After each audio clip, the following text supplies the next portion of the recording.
আমার ইউটিউব চ্যানেলে আপনাদের সবাইকেই স্বাগত। আজকে কি নিয়ে বলবো বলুন তো? আজকে এটা নিয়ে বলবো যেটা সমাজে চলছে। কি বলুন তো? আমাদের সময় কিন্তু এটা এত ছিল না। এখনকার যুগে দেখা যায় যে একটা অবৈধ প্রেম, যে প্রেমটাকে কেউ মেনে নিতে পারে না। আর সেটা কি করে হয় জানেন? সেটা হলো রাহু দিয়ে থাকে। আর রাহু অসীম ক্ষমতা। মিথ্যে কথা, রাহাজানি করা, যৌন ক্ষুধা, অতৃপ্ত বাসনা তার। একদিক থেকে খাচ্ছে আর একদিক থেকে বেরিয়ে যাচ্ছে। কারণ তার তো দেহ নেই, মুন্ডু। সেই কারণে এই রাহু তার চাওয়া পাওয়ার সীমা নেই। আর কি দেখবেন আজকাল কিরকম হয়, শিক্ষকের সঙ্গে ছাত্রের বা ছাত্রীর। আমি এমনও দেখেছি আমার জীবনে, এমনও এসেছে, দিদি মামা তো আমার ভাইয়ের বাড়িতে মেয়েকে পড়াতে পাঠিয়েছি, আপনি বাঁচান। ওখানে গিয়ে আমার মেয়ে আমার ভাইয়ের মেয়ের ছেলের সাথে প্রেমে জড়িয়ে গেছে। বলুন তো কেমন লাগে? তো এইরকম অনেক কিছুই দেখা যায়।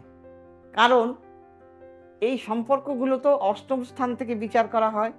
অষ্টম স্থান থেকে যত রকমের অনৈতিক কাজ, যে কাজ সমাজ মেনে নেবে না, কিন্তু কি করবেন, আমাদের হাতে তো কিছু নেই।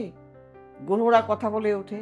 আপনি রাজা হন বা উজির হন, ফকির হন বা সমাজসেবী হন, যাই হন না কেন, গ্রহরা আপনাকে ঠিক সময় মতো আপনাকে ঠিক নাড়িয়ে দেবে। তাই সেই কারণে যখনই হরোস্কোপ দেখে বলে দেয়া হয় তখন আপনারা মানেন না। পরে এসে দিদি ভুল করে ফেলেছি কাঁদতে কাঁদতে এসে বলেন। এটা আমার বাস্তব অভিজ্ঞতা, 40 বছরের অভিজ্ঞতা। সেখান থেকে বলছি, বহু আমি এই কেস সমাধান করে দিয়েছি।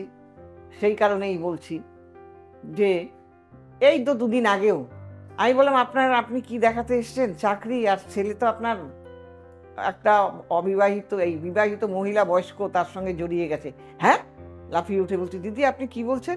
হ্যাঁ, আমার ভাসুর, আমার জায়ের সাথে জড়িয়ে গেছে। একেবারে আপনার কথাটাই সঠিক, সেই কারণেই আপনার কাছে এসেছি। ছেলেটিও সঙ্গে ছিল। আমি বললাম, কি তাই নাকি গো? বলছে, হ্যাঁ দিদি। দেখুন কিরকম লাগে বলুন তো, মায়ের সামনে এই কথাটা সেই ছেলেটি বলছে। এটা কি কাম্য? কাম্য নয়। কারণ এটা কে করায়? করায় রাহু। রাহু যত রকমের অনৈতিক কাজ, যত রকমের অমানুষিক কাজ, যত রকমের নেশা ভাঙ, চুরি, রাহাজানি, ছিনতাইবাজ, সব কিছু রাহুর কবলে। অশুভ রাহু হলে পরেই আপনাকে এইগুলোর মধ্যে ফেলে দেবে। যদি দেখা যায় অষ্টমপতি আপনার তৃতীয় পতির সাথে কানেকশন করে, তাহলে কি হবে জানেন? আপনি ভাই বোনের সঙ্গে জড়িয়ে যাবেন। যদি দ্বিতীয় স্থানের সাথে কানেকশন করে, প্রতিবাসীর সঙ্গে জড়িয়ে যাবেন আপনি। যদি আপনার এমনও দেখেছেন আজকালকার দিনে সন্তানের সঙ্গে জড়িয়ে যায়। যদি অষ্টমপতি পঞ্চমপতির সাথে কানেকশন করে, সন্তানের সঙ্গে জড়িয়ে যাবে। আবার ষষ্ঠপতির সঙ্গে কানেকশন করে, মামাতো ভাই বোনের সঙ্গে জড়িয়ে যাবেন। যদি শনির সঙ্গে কানেকশন করে, তাহলে বয়স্ক মহিলা বা বয়স্ক পুরুষের সঙ্গে জড়িয়ে যায়। যদি কেতুর সঙ্গে কানেকশন করে, তাহলে কি হয় জানেন? তাহলে বেটে কোনো মহিলার সঙ্গে, বিবাহিতা মহিলার সঙ্গে সে জড়িয়ে যাবে, চরম বাজে মহিলার সঙ্গে সে জড়িয়ে যাবে। আমার এই কথাগুলো বলতে খুব খারাপ লাগছে, কারণ সমাজ, আজকালকার সমাজে এইগুলো হচ্ছে। এখন মা বাবাকে মান্যতা দিচ্ছে না। রাহু লুকিয়ে লুকিয়ে প্রেম করাটাকে বেশি পছন্দ করে, অবৈধ প্রেম করাটাকে। রাহুর কবলে যে একবার পড়ে গেছে, খারাপ রাহুর কবলে, তাকে ছন্ন ছাড়া করে ছেড়ে দেবে।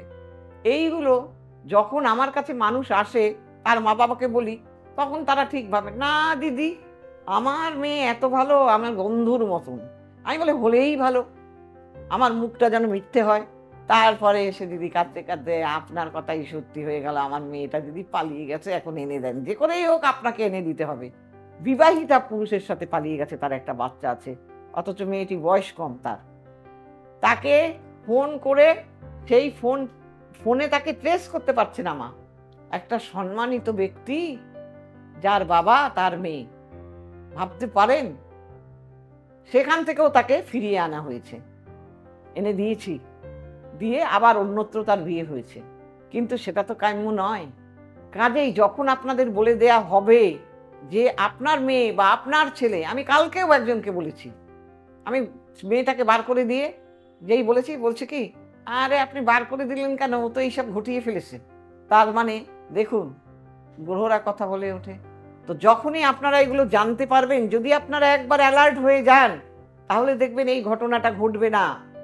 আপনি আগাম এটাকে ঠিক করে নিতে পারবেন। আমার এগুলো করে, করে আজকে ৪১ বৎসরের অভিজ্ঞতায় আমার জলভাত হয়ে গেছে।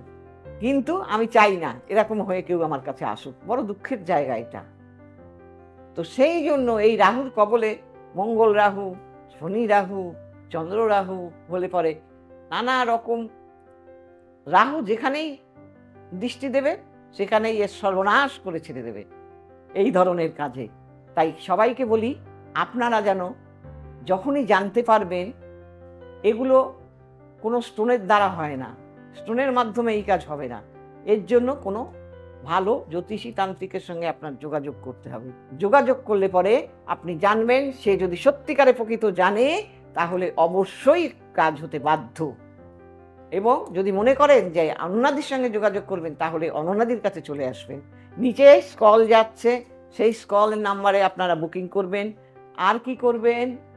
সাবস্ক্রাইব করবেন, শেয়ার করবেন, লাইক করবেন। সবাই ভালো থাকুন। নমস্কার।